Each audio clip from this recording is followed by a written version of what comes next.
That's a great point. And as I said at the top of the show, this is Overreaction Wednesday. As always, there's always overreactions that take place after week one concludes. So, Steezy, we're going to do highest of highs first. Give me 3 overreactions that you think are most positive for any team across the league based on what you saw in week one. So for one, and I talked about the Cleveland Browns earlier, and I told you that I had something I wanted to say. So I mean this when I say it, but I think the Cleveland Browns are legitimate contenders not only to win the AFC North, but I think they're legitimate contenders to represent the AFC in the Super Bowl. 1.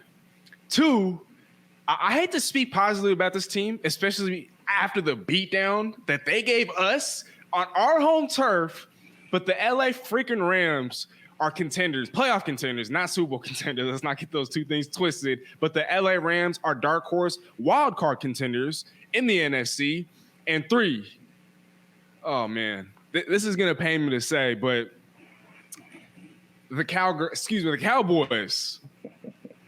are going to be the NFC representative in the Super Bowl. So I hate to throw salt on the wound, but I just we'll do it later. We'll get to that later. So my highest of highs, I mean, it's pretty simple. I've got 3 of them, and it's all kind of laid out for me. And I'm going to start with the Dallas Cowboys. I'm going to start where you left off. That Dallas Cowboys team, and I want to be super clear when I say this. The Dallas Cowboys that got on their team jet, got on that plane, flew to East Rutherford, New Jersey, landed in East Rutherford, New Jersey, and opened up their season with a 40-0 shellacking of the New York Giants. That Dallas Cowboys team that did something that's never been done in a single game in the history of football. What is that thing? They blocked a field goal for and returned it for a touchdown. They got a pick 6. They won the turnover battle 3-0. They won the sack battle by 7-0. That feat, those stats together have never been done in a single season. The Cowboys did it in a single game. That football team that showed up to play the New York Giants this past Sunday night, that team is not only the best team in the division, that team is not only the best in the NFC, that team is the best team in football. And that Dallas Cowboys team, the team that we saw on Sunday, is the team that's going to win the Super Bowl championship come season's end in February. That is how good that performance is. The Dallas Cowboys showed us something that we haven't seen in a very long time. And I know what the Dallas Cowboys haters are going to say, oh, well, we didn't see Dak do this. We didn't see Dak do that. Well, gee, brother, gee, sister, when your defense is that dominant, what does Dak need to do? What does CeeDee Lamb need to do? What does Tony Pollard need to do? What does the offense need to do when your defense is that prolific? Staying on that same Dallas Cowboys wave. I said last week in my season preview episode that Michael Parsons is the best defensive player in football. And I mean that. And I also said that if Michael Parsons has a career year like I think he will, he can break the sack record this season. And I believe that as well. He can get 23 sacks this season. He's off to a good start. If the Michael Parsons we saw on Sunday shows up for the rest of the season, that Michael Parsons isn't just the defensive player of the year. That Michael Parsons is the NFL MVP. There is no one better in football than the Michael Parsons we saw show up to play football this past Sunday. And I know that he missed a couple snaps down the stretch and a couple possessions down the stretch, rightfully so. When you're up 40-0, you take out all your best players. But that Michael Parsons, the dominance that we saw, getting through double teams, getting through single teams, Michael Parsons is slowly entering the upper echelon of all-time great defensive players that we've ever seen step foot on the game, on a football field. Your Aaron Donalds of the world, your Lawrence Taylors of the world, your Mean Joe Greens, your Reggie Wright, those guys, game records at the defensive line position. That is where Michael Parsons is slowly creeping towards. And if he has a season that mimics what we saw on Sunday night, that guy's the best defensive player in football. That guy's the defensive player of the year. Most importantly, that guy's the NFL MVP and arguably the best player in football. And then number 3. And I've been beating this drum all off season, so this isn't really an overreaction for me. I'm just confirming it. And I hate to do this at the expense of my guy Steezy A Smith here, but I have to do it. Someone has to say it. The Los Angeles Rams haven't gone anywhere. I don't know where people thought they were going. like last season was a bad season. Last season was historically one of the worst follow-up seasons for a Super Bowl champion in NFL history. I get it, but let's put that in some context. Matt Stafford missed about 6 or 7 games last year. Cooper Kupp missed a bunch of games last year. Aaron Donald missed a bunch of games last year. We started off the show talking about the importance of the absence of Travis Kelce and Chris Jones. When your 3 best players miss half the season collectively, individually, that's 18 games collectively that they didn't play together, of course. That's bad. The Los Angeles Rams aren't going anywhere. That LA Rams team that we saw this past Sunday that saw Tutu Atwell, and I hope I say his name right, Puka Nacua, however you say his name, each go off to a tune of 119 yards passing. That offense, those two, the way that they perform, number one, if you're a Rams fan, you can breathe a big sigh of relief. You can breathe easy these next 3 weeks while Cooper Kupp is out. But more importantly, what that means is now there are people on that depth chart behind Cooper Kupp that defenses have to worry about. And maybe you can say, well, maybe they only had those games because Cooper Kupp was out. I would agree with you if only one of them did it. But we had 2 guys each go off for 119 yards passing against what's supposed to be one of the best secondaries in football. And so if you are an LA Rams fan, you feel super, super confident about what you saw your offense and what you saw your football team go out there and be able to do. And if you're an LA Rams fan, you can comfortably say that not only has my team not gone anywhere, but this team can still be in the thick of things in an NFC conference that is still very, very, very, very loose. Those are my 3 highest of highs for the week. Now let's get into some lowest of lows. What are your 3 lowest of lows for the week 1? Man, so number one, I got to start off with the team that the Cowboys dismantled, and the New York Football Giants. I think this team is going nowhere fast.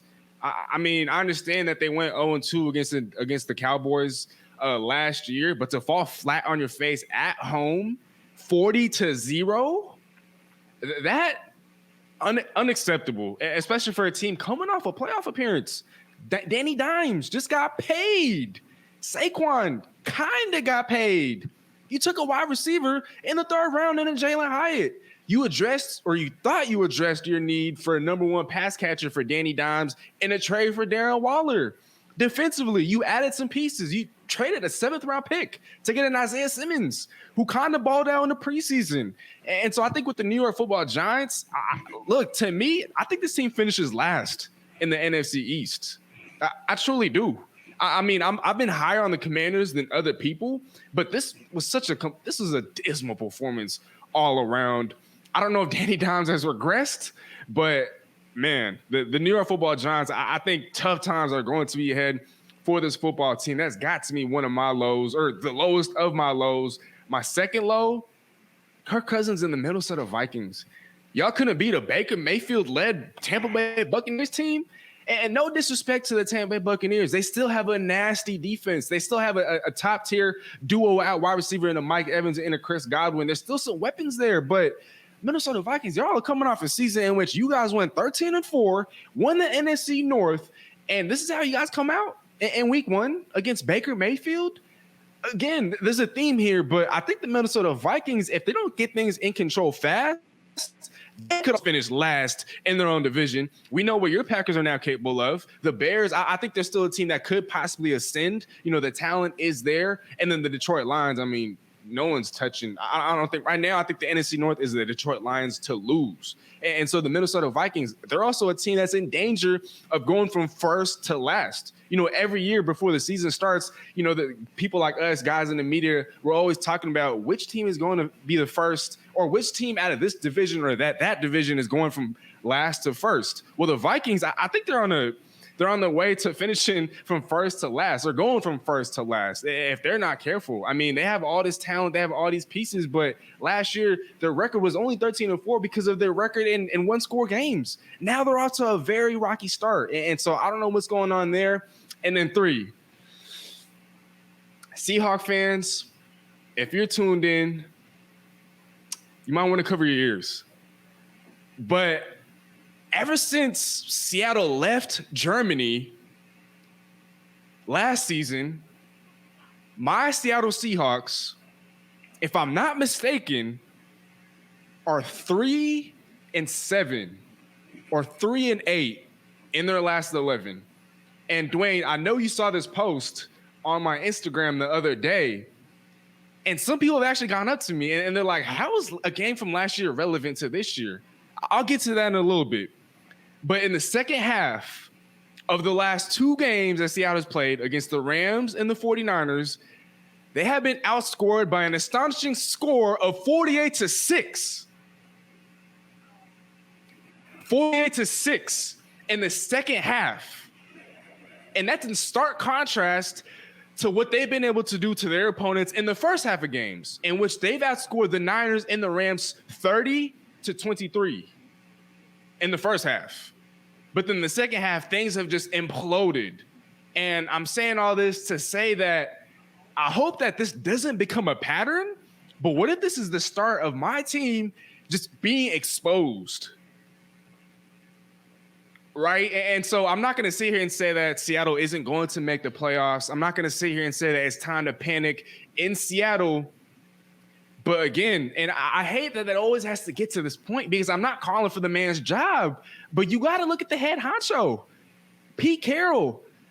I mean, if you watch that game, right? That defense. Oh, you know I watched that game. Yeah. Look, there is simply, I know Devin Witherspoon didn't play. I know Jamal Adams didn't play. But why are we still running the same stuff that we were running back in the Legion of Boom heyday? Like, that stuff isn't going to work anymore. Bobby Wagner's back. Jamal Adams is coming back. We can't keep doing the same thing that we've been doing for years and years and years. It seems like ever since 2019, 2020, Seattle has a stretch in the season in which they not only look like the worst defense in football, but they look like the worst defense in the history of the entire NFL.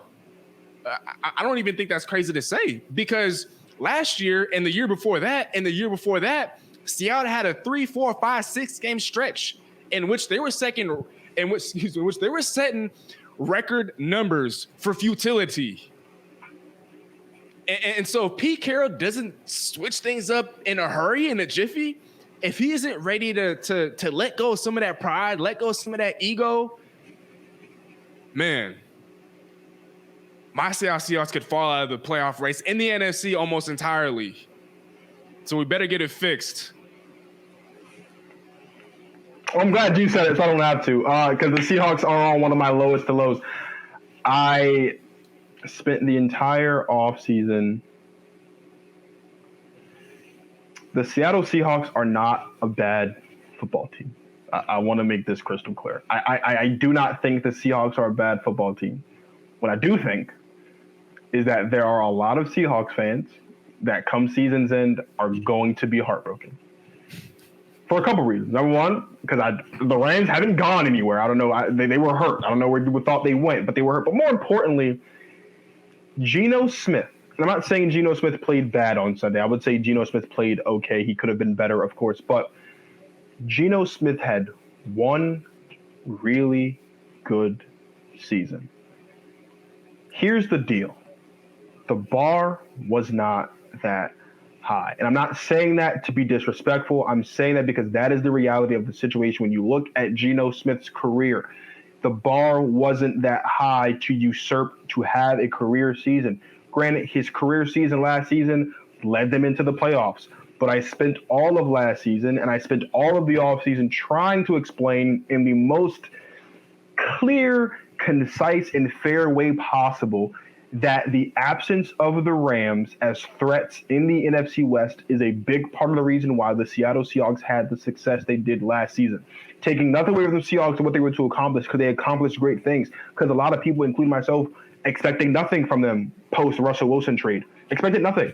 So I have no problem eating dirt in that regard and stating that the Seahawks were a much better football team than I gave them credit for last season. But that doesn't negate the fact that the Seattle Seahawks benefited from the absence of presence, of success of the LA Rams.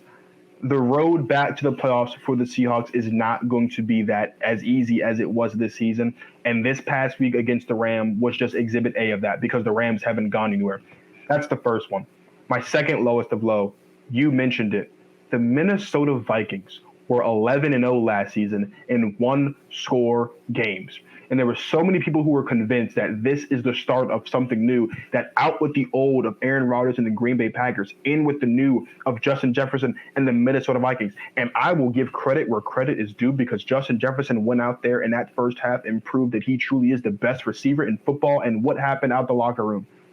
2 catches for 18 yards, I believe, in the second half. And they lost to Baker Mayfield and the Tampa Bay Buccaneers, a team that is supposed to be in their bridge before they decide to rebuild, came into Minnesota and got the win. That is unacceptable. That is the playing with fire that I was talking about last season that no one wanted to hear about because I'm a Packers fan. Fine. The proof is in the pudding. If you can't win 1-score games, you can't be successful. Why were the Vikings 13-4 last season? Because they were 11-0 in 1-score games. And the fact that there were 11 games that were 1-score games that could be decided that way should have been a red flag to a lot of people, and it wasn't. And it showed it, and it reared its ugly head one more time. And what happened? They couldn't get the job done. They missed Dalvin Cook. That's inevitable. The defense is older. That's obvious. Those 2 things are not a recipe for success as the season progresses. For me, though, the absolute lowest of low is Josh Allen. The Buffalo Bills era of dominance, the Buffalo Bills Super Bowl window, it's closed. You can close it and you can glue it shut.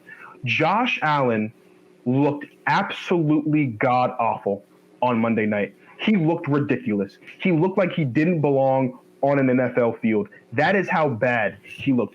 Josh Allen performed so bad on Monday that Jordan Whitehead got paid $250,000 for meeting what was supposed to be a season's end incentive of getting 3 interceptions, and he met that goal in 1 game thanks to Josh Allen. If I was Jordan Whitehead, I would donate a couple $100 to Josh Allen and whatever foundation he has and thank him for getting me paid $250,000. That is unacceptable. When you are supposed to be the heir apparent to Patrick Mahomes, when you are supposed to be at worst the 4th best quarterback in football, that is unacceptable. You cannot show up and play the way that Josh Allen played. Here's a stat for you. Since 2022, so last season, including the playoffs, the 3 guys with the most interceptions, fumbles, and turnovers are Matt Ryan, 13 picks, 15 fumbles, 28 total turnovers. Justin Fields, 12 interceptions, 17 fumbles, 29 total. Josh Allen, who's supposed to be, according to most, the 2nd best to most reasonable, the 3rd best quarterback in football, 20 picks, 18 fumbles, 38 total turnovers in the last season and 1 game for Mr. Josh Allen. The argument about whether or not Josh Allen is better than Joe Burrow is done. It's dead. It ended on Monday. The argument about whether or not Josh Allen is better on Jalen Hurts is done. It's over. And ended on Monday. And we need to start having a conversation about whether or not Josh Allen is better than Justin Herbert. Because say what you want about Justin Herbert and the Los Angeles Chargers' inability to be successful in the postseason, Justin Herbert does not turn the ball over half as much as Josh Allen does. Josh Allen is slowly falling down the ranks. The more we see Joe Burrow play football, barring this past Sunday because the defense was great in Cleveland, the more we see Jalen Hurts play football because his stock is ever rising. The more we see Justin Herbert play football, the more we see Tua Tagovailoa play football. If Lamar Jackson comes back and beats who we think he's going to be, we're going to have a serious conversation about whether or not Josh Allen's even a top 10 quarterback come season's end if this continues, if this version of Josh Allen continues. And for me, this isn't no reaction because I said this last season. There were so many people out there that wanted to make a big deal about the fact that Dak Prescott threw 15 picks last year and led the league in interceptions. But no one said a peep about the fact that Josh Allen did lead the league last year in interceptions. He also led the league in red zone turnovers, had more than double the amount of the next closest quarterback in the red zone when it comes to turnover. But no one said anything because the Bills were always winning 10 games and they were always making it to the playoffs. Enough's enough. The Buffalo Bills are the ultimate bridesmaid. They've had time after time after time after time to prove not only that they're the best team in football, not only they can stop the Chiefs, not only they can win a Super Bowl, but they can even get there. They haven't been there.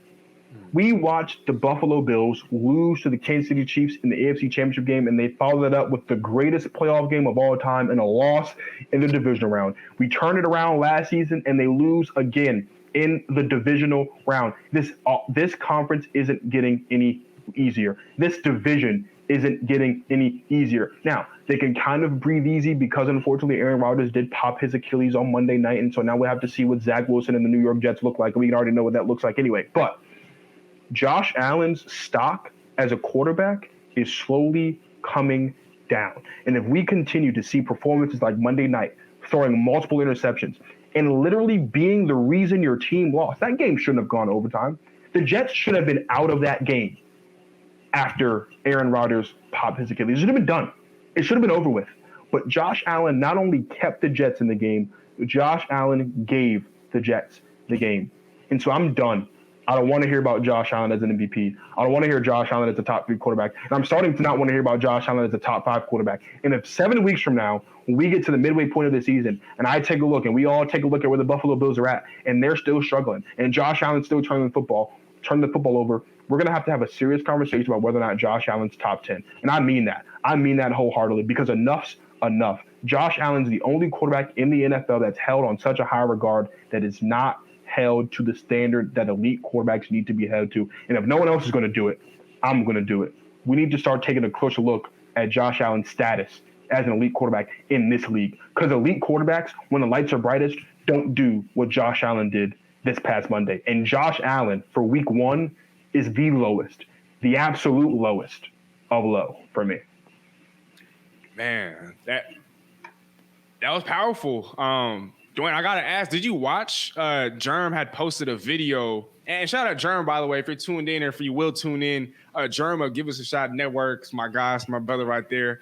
But I thought he put out a very funny video. I mean, his personality, it's just part of who he is, right? He was talking about how with Sean McDermott, this team is going nowhere, and that Sean McDermott is holding Josh Allen and his football team back. What do you have to say about that? Like, if let's say they were to hire an offensive-minded coach, do you think that helped Josh Allen get back on track? Because when Brian Daboll was there, he seems to be this cure to turnover-prone quarterbacks. I mean, as Danny Dimes, as Josh Allen earlier in his development.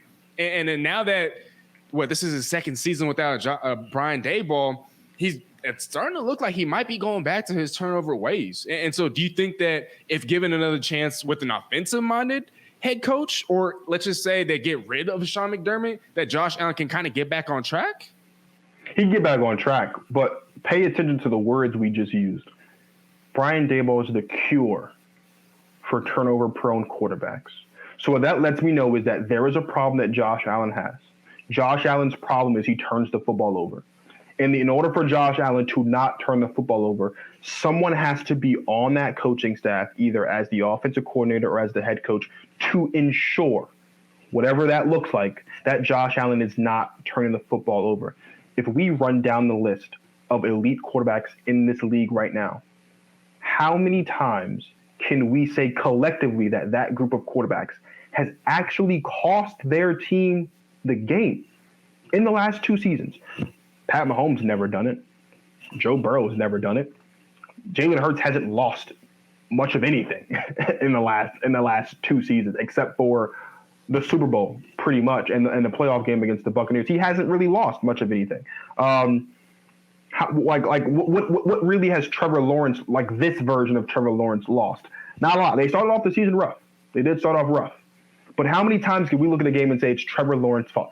I can point to several occasions, and by several, I mean using both hands, where Josh Allen is the reason why the Buffalo Bills lost, or the Buffalo Bills won in spite of Josh Allen. If you're a top 5, if you're a top 10 quarterback even, that should never be the case. And again, there are certain quarterbacks lower down in those rankings, specifically like Kirk Cousins and Dak Prescott, that are held to a certain standard, that are chastised, because it's always, well, what are they going to do in January? What are they going to do in January? What are they going to do in January?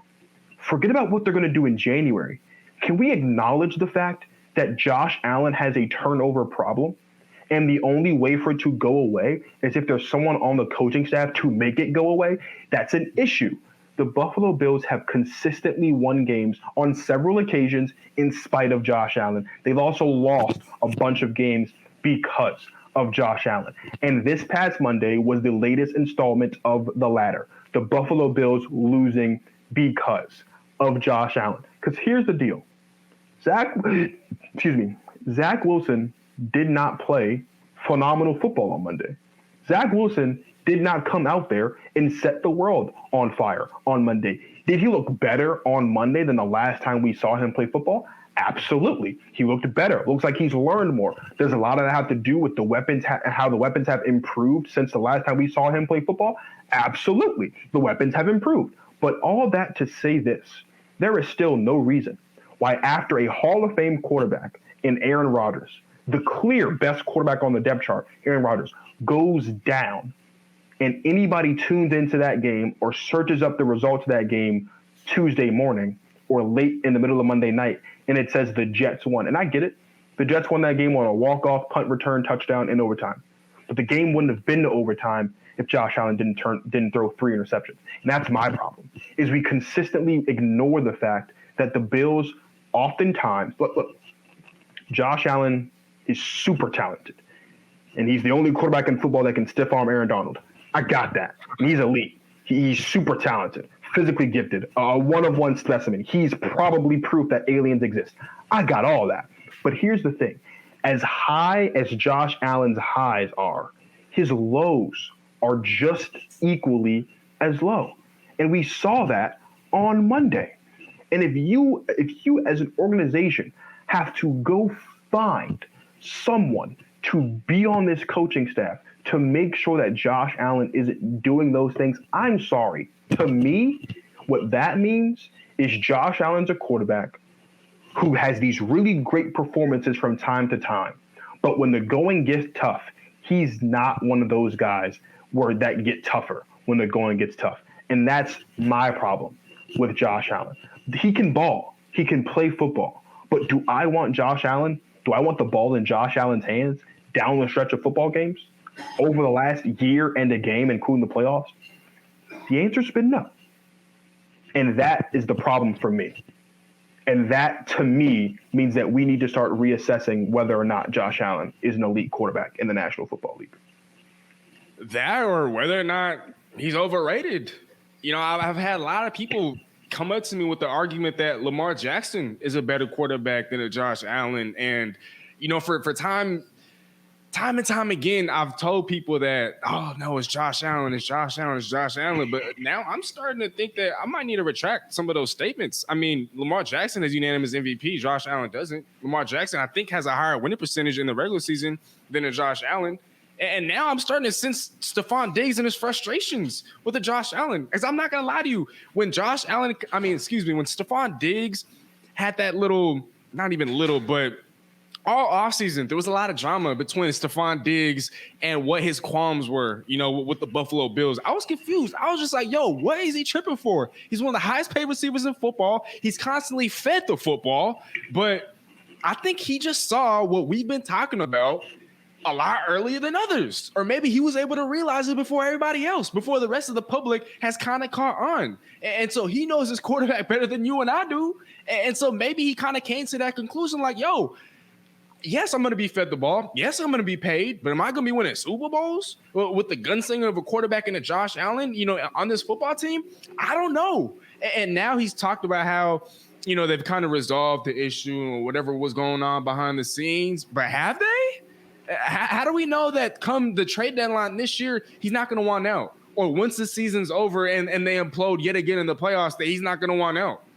And so now I'm starting to feel for Stephon Diggs. And I'm not going to sit here and say some of the things that you said. I thought you made some great points. I still think that Josh Allen is a top 5 quarterback. Maybe not top 3 anymore, but on the lower end of the top 5 lists. But if you were to slide out of the top 5 and become more of like a top 6 through 10 type of quarterback by season's end, I wouldn't be surprised at all, especially given this downward trajectory that Josh Allen has been on. And one more thing I kind of wanted to note, I've been seeing Josh Allen everywhere. Gatorade, what is it? NFL Sunday Ticket. I'm seeing him on the cover of a bunch of trading cards, magazines. He's all over the place. And years ago, when Baker Mayfield was a part of the Cleveland Browns, he used to get— And he had more commercials than wins? Yeah. Wins and more commercials and touchdowns. And now I'm starting to think, hold on. is Josh Allen entering Baker Mayfield territory, and where off the field there's more notoriety and you see him more off the field, you see him winning more off the field than he is winning on the field? Is the fame getting to him? Is he so distracted that his play on the field is being affected? Could that be what it is? I mean, he's always been a turnover prone type of player, and so now you kind of add that extra attention. He's on the cover of Madden, for crying out loud. And so there's just been so much more the spotlight on him off the field that now I'm wondering, is it affecting his play on the field? I hope not. And I'm not going to sit here and say that that's the problem or that's what's happening, that's what's plaguing him, but I don't think it's helping him right now. Here's what I'll say before we wrap up, because I do want to get us out of here, and I do want us to talk about Thursday Night Football just for 2 minutes. Josh Allen in 2018, rookie season, 12 picks. 2019, 9 picks. 2020, 10 picks. 2021, 15 picks. 2022, 14 picks. So even when he had Brian Daboll, he was still throwing interceptions. This isn't anything new. The proof is in the pudding. There are a lot of people out there that don't like stats because people think that stats don't tell the truth of the game. Here's what a stat is. A stat is a record of what happened. And in Josh Allen's career, he has never thrown less than 9 interceptions. He's on pace to have a career high in interceptions. That isn't good. He has a 7% interception rate right now, which means 7% of his passes so far through 1 week, interceptions. Not good. Not top 3, not top 5, maybe top 10. I don't know. If I had to rank 10 quarterbacks right now in the NFL based on week 1, Josh Allen, not on that list. That's all I'm saying.